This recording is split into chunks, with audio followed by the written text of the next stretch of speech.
Good evening. The following episode that you're about to witness contains themes, matter, and subject matter that may not be suitable for our viewers. You may find these terms and these themes to be triggering. So this episode, viewers' discretion is advised.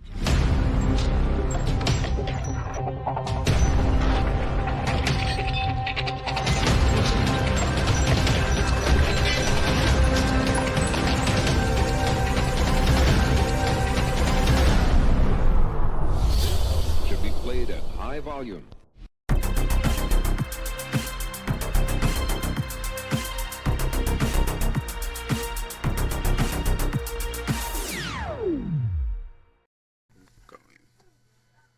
Hey, good morning, everybody. Good morning, good afternoon, good night, wherever you may be in the world. It is me, Boogie B, and welcome to another episode of InTheLife. I'm here today with a friend of mine who is, from my knowledge and just for what he does, is like amazing at everything, just from our little interactions on the interweb, so to speak. I'm going to let him introduce himself, but just to give a recap and background of, just this is episode 4. So we are moving up into the brackets and moving up in the ladders. But without further ado, without getting on to that, I'm going to let you introduce yourself. So go ahead, you have the floor. Hi, Zetas Misfit, Zetas HKM. I go by many names. All of them start with Zetas. I am a polyamorous leather boy little that lives in the house of kinky misfits. Been in the lifestyle since right before COVID, so like 2019, 2020. Started off online, just kind of learning through the YouTubes and the interwebs and the Facebook. Do a lot of stuff on Facebook. And have been in a full-time dynamic with the House of Kinky Misfits going on 2 years. It'll be 2 years in February. Nice. You kind of just segued into the first question I was going to ask, which is like, how did you get into the scene? How did you get into this life? Was it something that you just stumbled upon? Was it something that you already had an idea of this is where you wanted to take your life, or a mixture of the two? So I always knew that there was something different about me. I always knew that, like, I had a little side. I didn't know what that's what it was. I didn't know what it was, and there was a name for it. So I always knew that was something different about me. I actually learned about the lifestyle of BDSM, as fucked up as it is, through 50 Shades of Grey. And for the movie, got the information from. I know. Yeah. But I got my proper information. I learned what it really was, and I got into the leather lifestyle and the actual in-person lifestyle through Facebook groups and chat, and got my information from there. I was lucky enough to meet my now Master Celestia. Master Celestia. in a online Facebook group. We were both mods and admins of the group, and kind of went from there. And really, I was like, this seems like a good fit for me. I watched them from afar and was like, hey, this is for me. Nice. Kind of similar for me.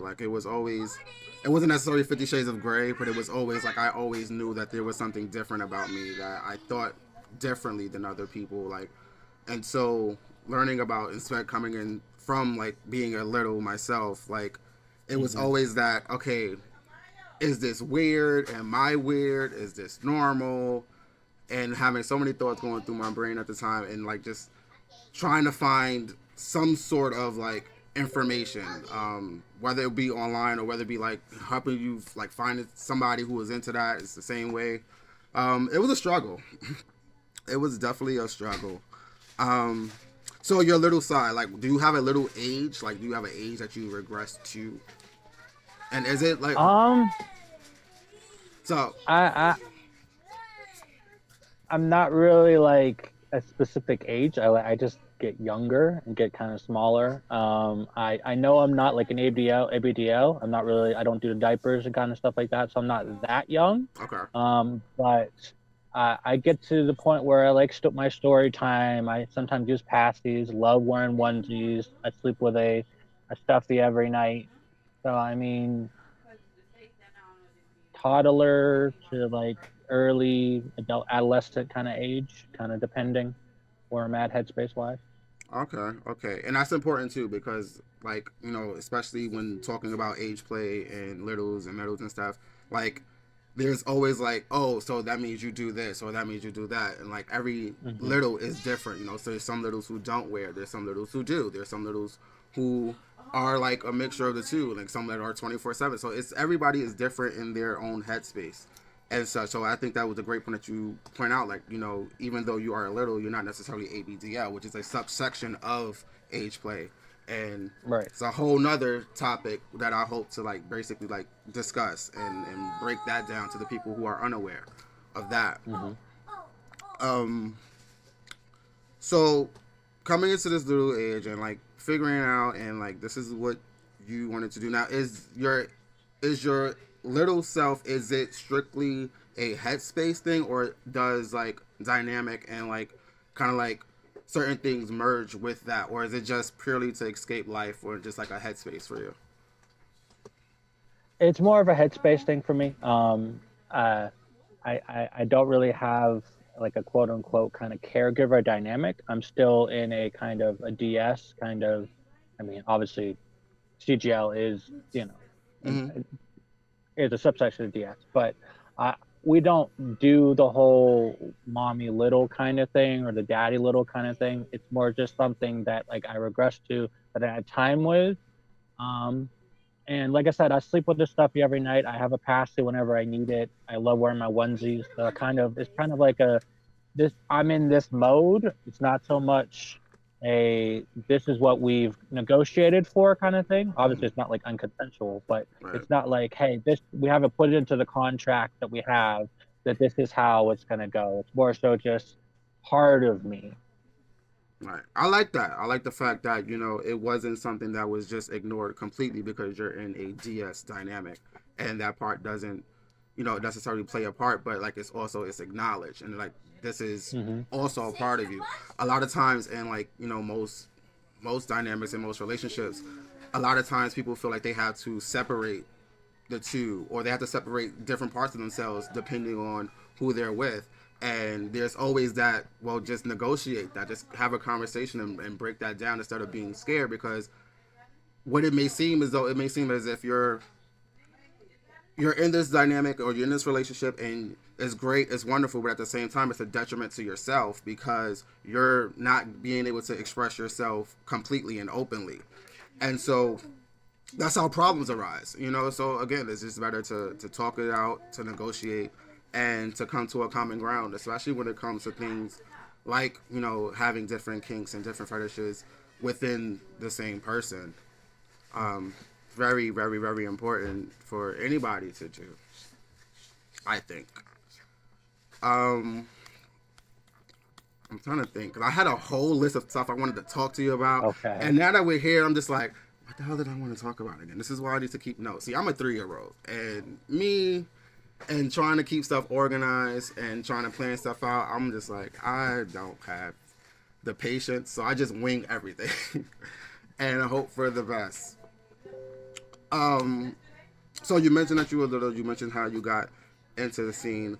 Um, Leather families, and that aspect, was that something that you thought that was going to be a part of your journey? Was that something that you was looking for, or was that something that happened throughout your time within the community? It kind of came about through my time in the community. That was not something that either I one even knew existed. I didn't really, when I started off as monogamous. I didn't know that poly was a thing. I when I started off, it was more in, I guess, a what you would call the TNG kind of lifestyle, and I Mm-hmm. didn't learn about leather and the quote unquote old guard until much later on. Um, and after like meeting her, like I said, I met Master Celestia in one of our Facebook groups, Mm-hmm. and from there I kind of got to see her family, like the House Kicking Misfits, Right. and kind of from the outside looking in, I've always wanted a place to belong. I'm big on family, especially chosen family, and I like her principles and the way that she went about her own DS and the way that she upheld herself. And after doing some research and through some information I got through her, I realized that like leather was something that kind of spoke to me, Okay. and that would be something that I didn't know existed, but yeah. Yeah, and now you hear like so kind of like for those who don't know, because I don't have a leather family per se. Like there's people who I consider a part of my circle, part of my table, my tribe, and it acts as a family that also just happens to be in leather, but like an actual leather family. What is the process, if you will, like to your best knowledge of how that is broken down? Because every leather house is different, and every leather house has their own sets of rules of when it goes to like petitioning and negotiations and contracts and all of that. But what was the process for you and House of Pinky Misfits specifically? Like, how did I get into the house, or how did I like meet them? How did I integrate? Or Like, what was the process? Like, okay, once so you met Master Celestia, y'all interacting, y'all talking. Once it was okay, I want to be a part of this house. Like, what was that conversation like? What was that process like? so I came into the house in the not so orthodox way. The way you're supposed to go into it is you're supposed to petition. You're supposed to be. A lot of houses do the whole hang around. A lot of my brothers and sisters in the house started off as a hang around, and they just kind of stayed. Mm-hmm. Um, I got to know Master Celestia and kind of started vetting her and started talking to her through the group, and we kind of talked in that way and got to feel each other out in that way. Um, and the way that it kind of worked out is that we weren't actually like intentionally vetting or negotiating towards a dynamic or me joining the house. It was more so just like, hey, who are you? Hey, this is who I am. Like, what are you into? What can I teach you? What can I learn from you? Kind of thing. Because I was writing posts. I'm a big writer on Facebook, Okay. and we were kind of like, hey, this is a topic you could write about. Like, oh, what's leather? What's this? And um, so my previous dynamic that I was in, I ended up with somebody who was also an admin or a moderator of the group. And that unfortunately is a whole nother story. They just did not go well. But as soon as I got out of that, Master Celestia actually approached me and was like, hey, I am interested in you. Have you ever been interested in joining a leather house? And I was like, I'm very interested in your house. And it kind of started from there. And we started talking. So I started hanging around in like a long distance kind of thing. Okay. And she had like a book club for what at the time was a book of Sacred Kink by Lee Harrington. And I would come to her Zoom meeting book club, and I would kind of hang around to talk to her, and we got to know each other. And through there, she gave me the rules of the house and had me read through them, ask any questions I had. Be like, hey, this is what you're getting into, and that's what I really admire about her. She's always upfront from the very beginning. That hey, this is real. This is what's going on. This is what you're getting into. We don't play games. This is our life. This isn't just some fantasy. And after reading her rules and like talking to her a little bit, I realized that hey, I'd like to join the house. And so we started the next step of hey, how are we going to get you from where I was in California at the time out to what was New York at the time? Mm. And we started talking it out. We got funds and we set a date, and I moved out end of February of 2022. Wow. So this was recent. This wasn't like wow. So is it? So it's a live-in house. Like you live with each other. Like is a thing Yes. like So that. a lot of houses, like you take the Illuminati House of Rob, for example, or for example, they all kind of live separate, We live together.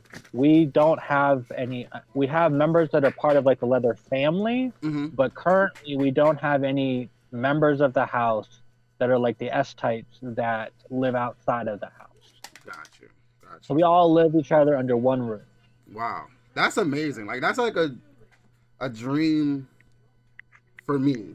Um, only in the sense of it gives. I guess it gives you a chance to like really dive into who you are and be unapologetic about it and not have to hide it and just like this is what I'm feeling or this is what I'm expressing and like you don't have to like, again or you don't have to wait until you know you have time to see it, like, cause you in the same house, so like it makes things a lot easier to communicate in a sense. And that was something that I didn't think was a thing either. I just thought that leather house was just like a group of people who just like connected well, but they live where they live. I didn't know that that was even an option. So you're teaching me something today. Hopefully you're teaching everybody who's going to be watching this something as well. That's awesome. That's amazing. And again, shout out to Master Celestia. I've been studying and watching her just from like the uncovered conversations and just like the things that she posts on Facebook, and I'm like I'm really intrigued and I want to just dive and just get to know more and like see things from her perspective because I feel like that energy is just so pure, so genuine, and just amazing. Again, people like that you rarely find in life, period. So congratulations on that. That's amazing. That is like, again, awesome, awesome, awesome. So outside of just running back and jumping out, going back to, so what are the things that you are into? What are the things that are like on your yes list? What are the things that is like a no list? What are the things that's like kind of fluctuates and like maybe how's that looking like? How does that work? So like I said, I'm a little, and so I'm into kind of age play, age regression, things of that nature. Recently, I used to have a hard limit of needles. But being with Master Celestia and how experienced she is, she kind of opened my world to that. Now I'm into needles. Like that, I am into. I'm still kind of exploring whether I'm more of a stingy or a thuddy when it comes to impact, but I'm kind of into both. I'm finding that I am a significant amount of a masochist. I'm not the biggest masochist in the house, but I am definitely a masochist. so you can go. Okay. I can go. I Okay. can go. I'm still new to it. I'm still learning, still feeling it out. I don't have my rhythm yet, but I definitely am into it. Okay. And I like doing fire. Like I like doing wax play. We do like fire blankets and fire cupping and things of that nature. Um, I've been a fire bottom in multiple events. Mm-hmm. What else? Hard limits that I really have. I'm really not into scat play. I'm not a water sports type of person. Like I don't flag yellow at all. Okay. Um, I it's just not for me. Right. No knocks on anybody it is for. I don't do bestiality. And I am not really huge into like humiliation or degradation. I've got trauma responses to it that kind of prevent me from fully enjoying that kind of thing. Okay. Um, and so my type of play has to be very positive and praise based. Mm-hmm. You don't necessarily have to like praise me into the ground or anything, but it definitely helps with my own self esteem because I have self esteem issues and anxiety and things of that nature. Um, yeah, that those are kind of like the major things. Oh wow, that's a lot, and those are mostly from a bottom perspective, right? So you mostly bottom in those. I'm mostly from the bottom perspective. I mean, I love giving massages. I've kind of service topped as far as like giving massages and kind of things of that nature. I am more of a top when it comes to like sexual kind of service, I guess you could say. I service top in that fashion as well. Okay. Okay. That's again like again it's like learning so many different perspectives from different people, you know, and that's why I love doing this show because again, it's more so about the person telling their story, telling like you know the Hmm. things, and people may be getting a different perspective. It may be somebody who was just like a bottom and things, and it's like, oh, I didn't know that you can even do that, or I didn't know that guy was remotely into that. But like having these discussions and breaking it down from people who are actually living the life is beneficial because like you're getting it from reliable sources. You're not reading it on, you know, online. You're not reading it in a book somewhere. You're not fucking looking at 50 Shades of Grey thinking that that's what it is. You Hmm. know, like you're actually getting it from the people who live this day in and day out. Um, awesome, awesome, awesome, awesome. Uh, where was I going with this? I was going somewhere. Oh yeah, so those are the things that you those are the things, those are your kinks and those are the things. When it comes to like you know your anxiety and stuff, did you find like that was a challenge or that was an issue when navigating spaces? Like when did you go to like kink spaces and play spaces and it just found like this is too much, this is overwhelming? And how did you overcome that, or if you or is it a process? I mean, it's definitely a process. I have, you know, like stage fright, and kind of I don't do super well with like loud noises and things. So like when I first went to like my first dungeon, hearing the whips and the impact and kind of the noises that kind of go throughout the room when you're in a dungeon space, it was something to get used to. I think I did pretty well with it. My master is Master Celestia is very much a performer. She likes to put on a show. Oh, Um, so like so my first experience in a dungeon, she had me up on the cross and she did it just in front of everybody. You know, we had onlookers and everything. mm-hmm. You know, and that was something that was very new for me, and that I had to put a lot of trust in her. Right, Thankfully, I do trust her a lot, and I knew that hey, everything will be fine. And she controlled the room perfectly well, so like she made sure that nothing, you know, shady happened or whatever. But that was facts. an experience for me. That was an experience for me as well, you know. And fast forward to my first actual like event, you know, Northeast Conference of Kink, and actually being like a demo bottom and actually going to classes and actually, you know, being in that space. Um, that was an experience. Like having so many people in one space and kind of learning that, hey, this is what the lifestyle is like. Mm-hmm. And what helped me get over my anxiety is that a lot of people in the lifestyle are very open. They just want to talk.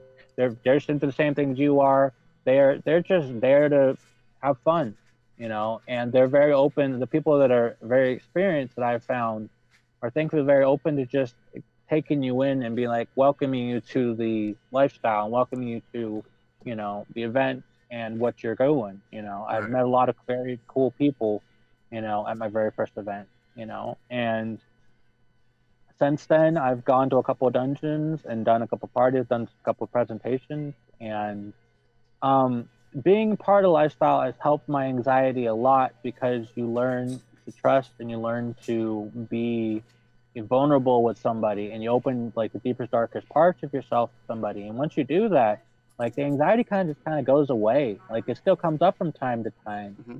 you know, but when you're with the right person and you're in the right space with the right energy, you know, magic happens, you know? Yeah, it's a process. It's like everybody. It's like suddenly everybody just disappears from the room, and it's just you and that person. That Mm-hmm. energy exchange, it's so strong that it's like, you know, you don't want it to stop because it's like it's so intense, but it's so like welcoming. It's engaging, and it's not like, Mm-hmm. oh my god, get me out of this. I don't want to be here. It's more of like I want to keep going because again, that energy exchange is magical, and again, finding out people who you could trust and have that trust in someone to even you know push your limits, even as far as you know doing things in like a public space or not even a public space, but like you know around people. You know, it takes a great deal of trust. I know for me, when I was coming out and going to these things, um, I didn't know how to communicate well. So there was things that I really like needed to say, but I didn't say it, or I just like let things go because I didn't want to mess up the flow. Not knowing that that was a being like that was kind of like Mm-hmm. causing harm to myself because again it was like, you know, you need to speak up, especially in these situations, because like shit could go left really, really fast, you know. And so if you know you're not prepared, or you know like this is not what you're not ready for, you know, speak up about it.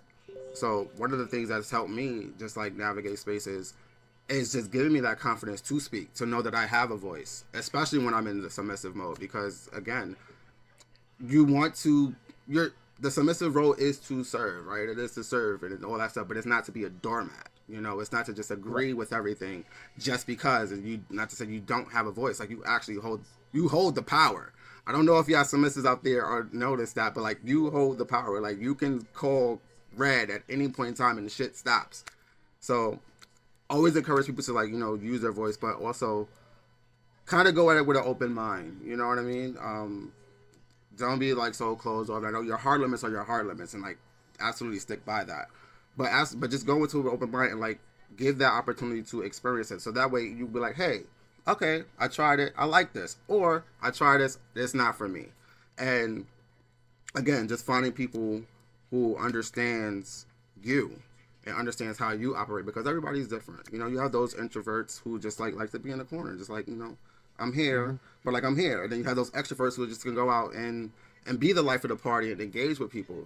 But again, it's about knowing people one-on-one, and especially. And I like the fact when you was talking about you and Master Celestia of how organic it came about. Like it wasn't forced. It wasn't something like this was what you're seeking. Like it just kind of happened, but it was building over time. So like that foundation of, okay, I already know you're a person I can trust. I already know that you have this energy about you. So going further didn't seem as scary as opposed to meeting somebody and just like going straight into it and just like they want the microwave shit is what I like to call it. They want that microwave dynamic where like they want it fast and they want it now because everybody is, you know, everybody's doing it or everybody's in some type of dynamic. So you want that dynamic too, but not taking the time to really get to know the person or going through that vetting process, going through that negotiation process, going through, you know, those inner layers and reading between the lines and like figuring out, okay, what works for us, what works for me, what works for you, and vice versa. So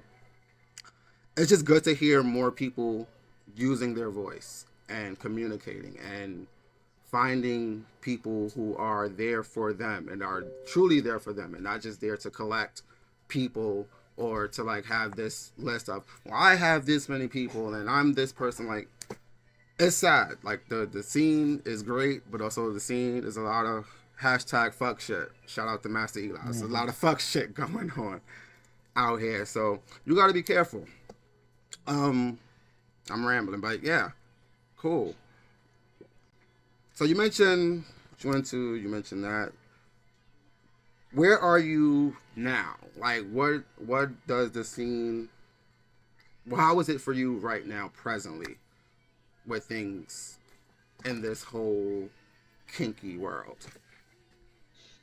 I mean, things are good. Like I'm you know, getting out in the community when I can. You know, I go to dungeon spaces. Kind of the way that it works within the house is that we kind of take turns going to things, you know, and so sometimes you guys stay at home and help at the house while somebody else goes to an event, and then sometimes it's your turn to go to an event. And you know, I am very active on Facebook. I am an avid writer. I write posts every week, you know, to multiple different groups. I comment, and I'm a moderator of, you know, a couple of different groups, and nice. I run the house page, our house page on Facebook.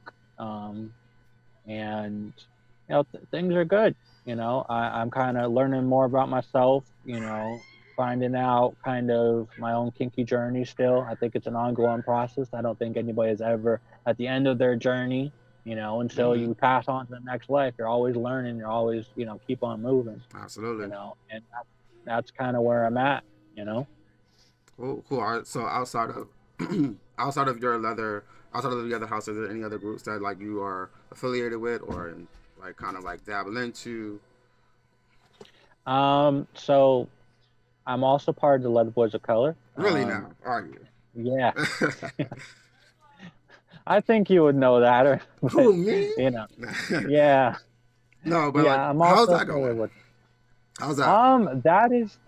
That is a process. That is definitely a process. It's my first club that I've actually been a part of, and getting into the club, I didn't really think that I would fit in so as well as I have.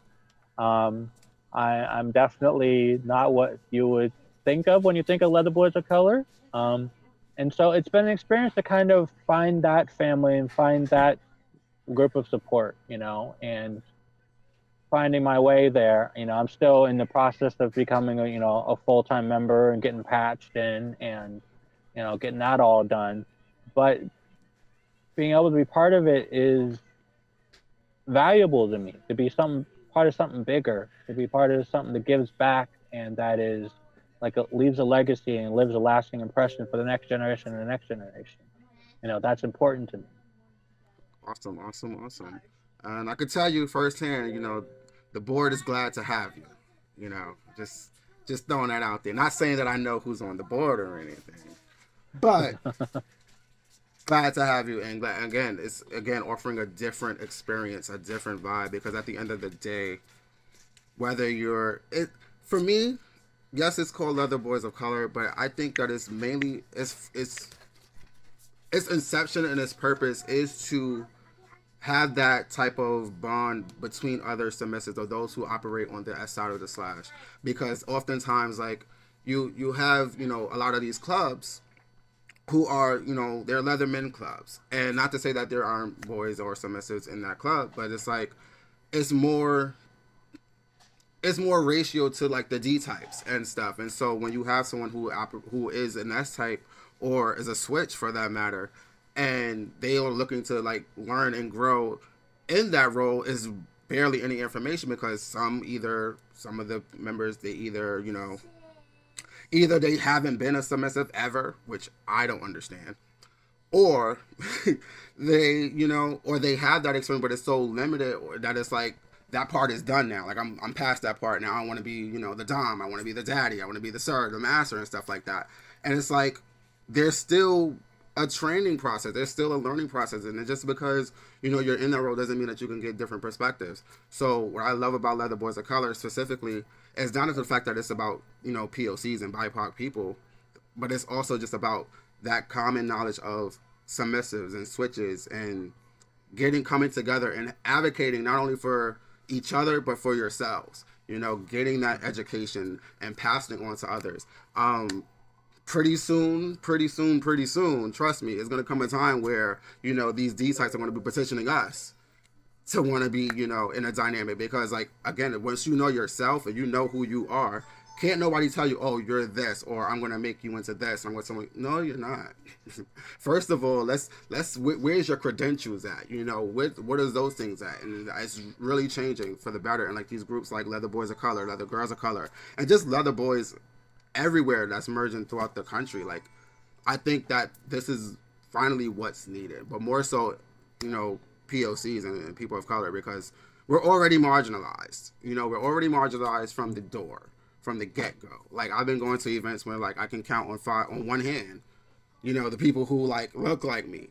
And it's scary. It is very scary to walk into the room. And then, like, for me, if you see my social media, like, I'm very much out there. I'm very colorful. I'm very expressive, and I don't wear just a leather thing. Like, I wear a lot of shit.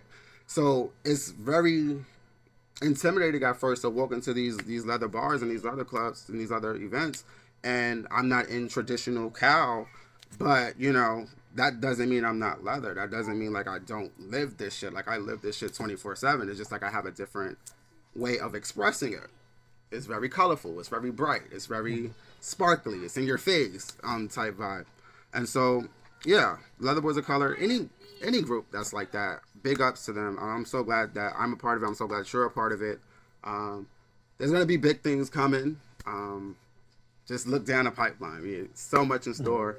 And I want to see more of you. Like, I hope one day to like meet everybody just in person, and just hang out and chill, I mean, we are little, so we could just sit in the corner with some juice boxes and watch all adults be adults, and we could just be chilling. Like, I want to do stuff like that, but also like have these conversations in person and have that one-on-one type, because I love talking. I love talking about this. This is like a passion of mine, and I just love getting information, getting knowledge, and then passing it on to other people, because I know what it was like. I know what it was like to be in that position of not knowing anything and coming to this completely blind to where I'm at now. And like, you know, having people in my corner. So enough about me. This is about you. um, where so oh god. So where do you see yourself going? You know, what is in the future? Like, what are some things that you want to do in the future? You know, you have this strong foundation. You have this strong leather family, this unit. You have an extended tribe in Leather Boys of Color. You have all these things in place. So what is for the future? What is some things you want to do? I mean, eventually, I want to compete for a title. I want to get out there in the community and go to more events. I want to present more. You know, I'm very big in doing stuff like this, doing like podcasts or events or kind of getting out there in the community and kind of giving back, sharing my knowledge. Interacting with more people. Um, that's something that really fuels me. As shy as I may be, and as much as I'm very much an introvert, I get fed a lot also from just interact with people and getting to know each other and kind of being part of the community. Um, so yeah, I want to give back. I want to do big things. You know. I hear you. I hear you. And I mean, you have the tools. You have the tools. Yes, it is not easy. Trust me, I know. It is not easy to do those things, but you know, like I said, you have a strong support system. You have a loving support system. You have a true support system who I'm sure is going to support you in whatever it is you want to do, both in kink and out of kink. And that's very important as well. And I have nothing but positive vibes for that. Trust me. Like, let me know when you're competing for what title. I'll be there with a front row Uh-huh. sign and shit. Like, pick my brother. That's my brother. Pick him. I don't care. Um, yeah. So I mean, is there anything else you want to like highlight or discuss or just talk about? The floor is yours. I mean, I'm just kind of big, like I said, on giving back. And I wish that we would come together more as a community to kind of give back and to kind of set the right pace and the right mood for the next generation and the next generation. And I'm very big on expanding my knowledge. I think you can never learn enough, and I don't think you ever really have truly learned everything about a certain subject. Um, I'm very big on, like I said, giving back and doing what's necessary to set the right example for the people to come after me. And I know the struggle that I had coming into the community, of finding the right information and finding reputable sources and trustworthy people, and not being taken advantage of. And Mm-hmm. something that I'm very passionate about is that unfortunately a lot of, especially like male submissives, or masculine submissives, however you want to put it, they are targeted by unfortunately predators sometimes. And I think that there needs to be more of a voice as to like what a male submissive is, because when you look up like what a male submissive is, like as far as like online, there's always like a certain look of it. Like a male submissive has to be like a sissy or into degradation or Mm-hmm. into just wearing maid dresses all the time or just like being humiliated. And that's just not every male submissive. Sure, that some male submissives and more power to them, but that's not every male submissive. Exactly. Exactly. Like it you doesn't know look the and same. and I'm very big on giving a voice to that and kind of getting the proper image that, hey, like, don't put us into a box, don't put us into like this is how we're supposed to look. Facts. you know yeah, that's very big with me, is putting the right representation out there for male submissives and submissives in general. Like you said, we're not doormats. We're not out here to get taken advantage of. Like, we have our own voice, we have our own power, and we've got a lot to give, but only to the right people. And I'm very privileged to have a support system that I have, to found the right people and to have found a tribe and a village that stand behind me, that I can trust and put my faith in and know that they've got my back. you know No. and I don't think that everybody out there has that, and I want everybody to have that. I want everybody to have their own path and to have their own tribe and their own family and to have a sense of connective and belonging in the lifestyle. Totally, 100%. There's work that needs to be done, but I'm grateful every day, and I feel more positive every day knowing that there are people who are willing to step up to do the work. It's not easy. There's going to be times where you're going to be like, I don't want to do this shit anymore. I don't even want to be involved because of everything that's going on with the whole. Mm. Everybody has their own perspective, and not everybody and nobody wants to come down and sit at the table and discuss the differences to get to a better point within this. But like I said, I'm with you 150%. Like I love doing that shit as well. Like as much as I try to get out and try to have fun and stuff, like I always make time to teach or to give advice from and just give perspectives on based on the knowledge and the people that I was fortunate to be around and get that knowledge from and just pass that along. So you definitely have support. You have support. You have support in me. We could do this. We could do this 2024 and beyond, and whatever events may pop up. Are you going to any events in 2024 or something that's you want to go to? So I'm going back to Northeast Conference of Kink. I will be at Dragon Fest 2024. Wow. I wish I could have gone to Claw, but unfortunately it's the exact same time as Northeast Conference of Kink, so I think that I won't be able to make that one. And kind of just whatever else kind of pops up, Awesome. Well, I hope to see you at some of these events. Fingers crossed I get to go to Dragon Fest next year. Heck yeah. Yes. I'd love to meet you. Boogie's trying to be out there with the peoples, with the tribe, and like soak all that good energy in. So thank you once again for coming on and sharing your journey, sharing your story, and just being transparent and open. I do appreciate it. Thank you. Just want to say thank you to Head of Household Master Celestia for allowing you to come on this show. Thank you. You're awesome. Thank you You're for amazing. For everybody who's watching, like links will be on the scroll. Is there any place that you want people to like find you at? Any like social media handles? I mean, you can find me on Facebook, Zetas HKM, and also on FetLife, the exact same thing, Zetas HKM. It might be Zetas _HKM or dash HKM. It's one or the other. I forget these days. But you can find me on Facebook or FetLife. And those are the two places that you'll probably find me the most, Awesome. All that will be in the link descriptions down below.